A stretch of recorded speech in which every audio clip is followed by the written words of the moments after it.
Alors aujourd'hui, je vais parler de l'histoire des négociations sur le changement climatique. Ces négociations qui se tiennent chaque année, il y a une histoire et je vais commencer par une date, 1962. C'est bien avant que les négociations aient commencé, mais elle est importante parce que c'est cette année-là que Rachel Carson, une biologiste américaine, écrit un livre qui s'appelle Printemps silencieux, Silent Spring en anglais, qui a vraiment galvanisé le mouvement environnemental. C'est ce livre-là qui a attiré l'attention vers l'usage de produits chimiques dans différentes activités humaines, notamment l'agriculture et un peu l'industrie, et qui disait qu'il y avait déjà un impact sur la nature, sur la biodiversité, d'où le titre Printemps silencieux, où sont partis les oiseaux. Ce livre-là a lancé un mouvement aux États-Unis, en Amérique du Nord, sur l'environnement avec des ONG telles que Greenpeace, telles que le National Resource Defense Council, telles que The Nature Conservancy, telles que le WWF, qui ont émergé, qui ont décidé d'alerter l'opinion et de mener des procès contre des entreprises et des collectivités qui polluaient la nature. À partir de là, il y a eu ensuite beaucoup plus de coopération entre différents responsables politiques et une prise de conscience. En 1972, on fait un sommet de la Terre à Stockholm, en Suède, une première fois où des chefs d'État ou des responsables politiques, des ONG se réunissent pour parler des questions d'environnement. On ne parle pas encore de climat, pas encore de gaz à effet de serre de manière très précise, même si la science avait déjà commencé sur le changement climatique, mais on commence à discuter de comment est-ce qu'il faut gérer les biens publics mondiaux tels que l'environnement, la biodiversité, etc., à l'échelle internationale.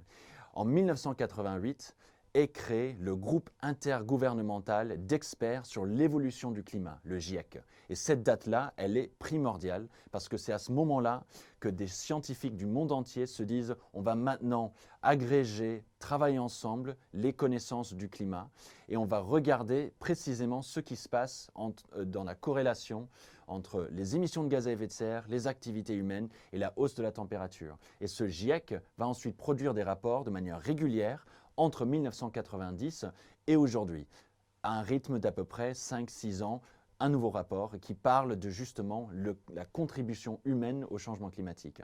Alors, qu'est-ce qui se passe 2 ans plus tard? Un sommet comme à Stockholm, mais avec beaucoup plus d'ampleur, à Rio de Janeiro, au Brésil, qui s'appelle Rio 92, le sommet de la Terre, une conférence sur l'environnement et le développement durable, qui se tient donc à Rio pendant des semaines, avec toute une panoplie de responsables politiques, des chefs d'État qui se retrouvent pour se dire, là, il faut qu'on agisse. Il faut qu'on agisse pour préserver la biodiversité. Il faut qu'on agisse pour préserver le climat. Il faut qu'on lutte contre la désertification. Il faut qu'on donne des clés aux entreprises, aux chefs, aux États, et des clés aux collectivités locales pour lutter contre cette dégradation de l'environnement. Et c'est à partir de ce moment-là qu'il y a eu une convention adoptée sur le climat qui s'appelle la Convention cadre des Nations Unies sur le changement climatique. Il y a aussi eu une convention cadre sur la diversité biologique, donc pour préserver la biodiversité, et une convention pour lutter contre la désertification. Et ces 3 conventions servent ensuite à des négociations périodiques sur ces 3 thèmes. On va se concentrer sur cette Convention cadre des Nations Unies sur les changements climatiques, cette CNUC qu'on dit souvent avec l'acronyme, qui ensuite a démarré par des négociations à Berlin, la première conférence des parties, la COP, que vous entendez souvent, la COP numéro 1 à Berlin, qui s'est lancée avec des premières négociations sur comment est-ce que nous, chefs d'État, comment est-ce que nous, négociateurs, représentants de gouvernement, nous devons nous occuper de cette question du changement climatique. Et ce qui s'est passé, c'est que 2 ans plus tard, en 1997, il y a eu un premier avancement très significatif, c'était le protocole de Kyoto. La COP 3 à Kyoto, au Japon, a abouti à une négociation et à l'adoption d'un instrument juridique contraignant sur la lutte contre le changement climatique qui s'appelle le protocole de Kyoto. C'était la première fois dans l'histoire du monde, dans l'histoire de la coopération internationale, que des chefs d'État et leurs négociateurs ont décidé de dire, eh bien, il y a des pays qui ont émis beaucoup de gaz à effet de serre depuis des années, et maintenant il faut qu'on réduise ces émissions de gaz à effet de serre. Et donc ce protocole de Kyoto était quelque chose d'extrêmement important dans les négociations sur le climat. Cependant, il y avait des limites. Il y avait des limites à ce protocole de Kyoto parce que plusieurs pays clés qui polluaient, qui émettaient beaucoup de gaz à effet de serre, n'étaient pas inclus dans les pays qui étaient contraints à réduire leurs émissions de gaz à effet de serre. Un exemple, la Chine, qui était le deuxième pollueur de l'époque, deuxième pollueur d'émissions de gaz à effet de serre, n'était pas contraint dans le cadre du protocole de Kyoto, à réduire ses émissions de gaz à effet de serre. C'était la même chose pour l'Inde, c'était la même chose pour l'Afrique du Sud, c'était la même chose pour plusieurs autres pays émergents tels que le Brésil.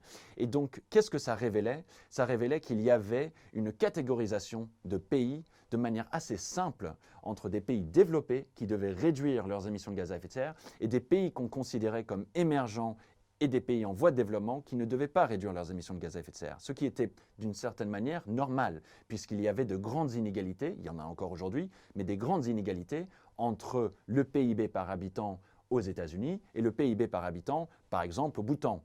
Mais ce qui est intéressant, c'est qu'il y avait quand même des pays industrialisés tels que les États-Unis, l'Australie, le Japon, la Fédération de Russie, l'Union européenne, ce qu'il en était à ce moment-là, il y avait moins de pays à ce moment-là dans l'Union européenne, et le Canada, qui devaient réduire leurs émissions de gaz à effet de serre sur une certaine période.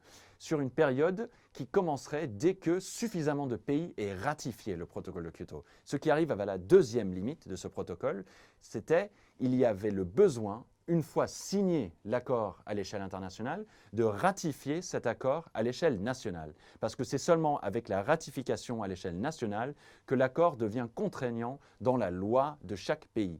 Un exemple de cette ratification très importante et qui n'a pas eu lieu, c'était justement aux États-Unis, où il faut que 2/3 du Sénat votent pour que un traité international soit ensuite ratifié et mis en œuvre à l'échelle nationale. Et les États-Unis, jusqu'à aujourd'hui, n'ont toujours pas eu cette majorité nécessaire au Sénat pour que 2/3 des sénateurs votent pour cette ratification. Et donc, les États-Unis ont envoyé un signal à la communauté internationale en disant « Très bien pour ce protocole de Kyoto, eh bien nous ne le ratifions pas ». Et qu'est-ce que ça a envoyé comme message? C'était les États-Unis, nous, on ne va pas se soumettre à un cadre international, on ne va pas se soumettre à une négociation internationale. Et donc les autres pays ont perdu un peu confiance dans ce protocole de Kyoto et aussi dans le mécanisme, dans ce multilatéralisme sur le climat. Et donc cette deuxième limite du protocole de Kyoto est à noter parce qu'ils ont essayé ensuite de le rectifier.